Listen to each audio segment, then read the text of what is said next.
Welcome to the Cyber Awareness Training. This video will introduce you to some of the topics that will be discussed in this course, as well as the requirements overall for participation in this training and what the requirements are.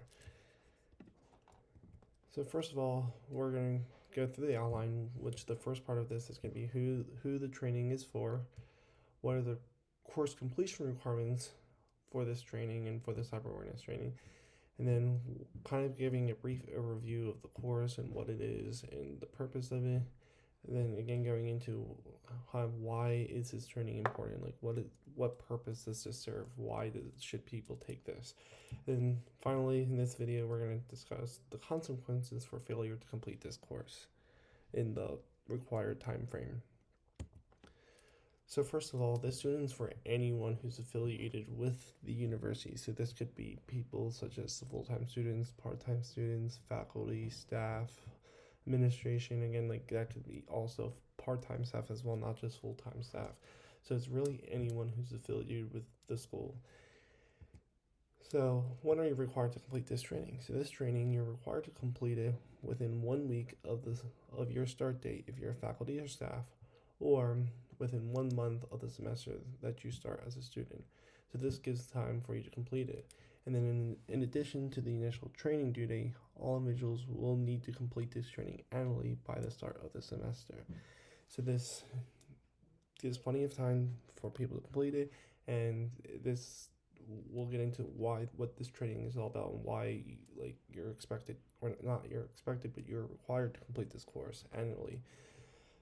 So in this course, again, the purpose is to educate all users and raise awareness about security best practices, and it's to teach the best practices and explain why you should follow these and sort of what purpose it serves to follow these, and not only what benefits does it serve for the university itself, but what benefits it does for you as well. And then to also explain the importance of common cyber policies and what these policies are and what's in them, and kind of go through that a little bit more in depth. And finally, again, kind of ensure that all these policies are clear and easily understood. So this training, why is it important? So cyber attacks are becoming more frequent as technological ability grows. And these attacks are happening all over the country in many different industries. And one of the industries where it's becoming more common is universities and schools and pretty much everywhere in the education industry. So when it comes to security on systems, users are usually the weakest link in the system. And this is just because that there's a bunch of unknowns, like how are they behaving on the systems? What actions are they doing? Where security measures you can implement, you know how those measures work.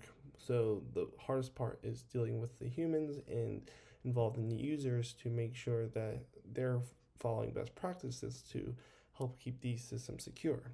So that's what this whole purpose of this training is, and why it's important is to help make sure that the users understand these best practices, how to use them, how to implement them in their everyday lives. And then overall, it does increase the overall security posture of the university, but it does also provide benefits to the users, because these are things not only that will help protect the university, but will also help protect your own personal devices. So that does conclude this video. So I will see you in the next video as we start this course.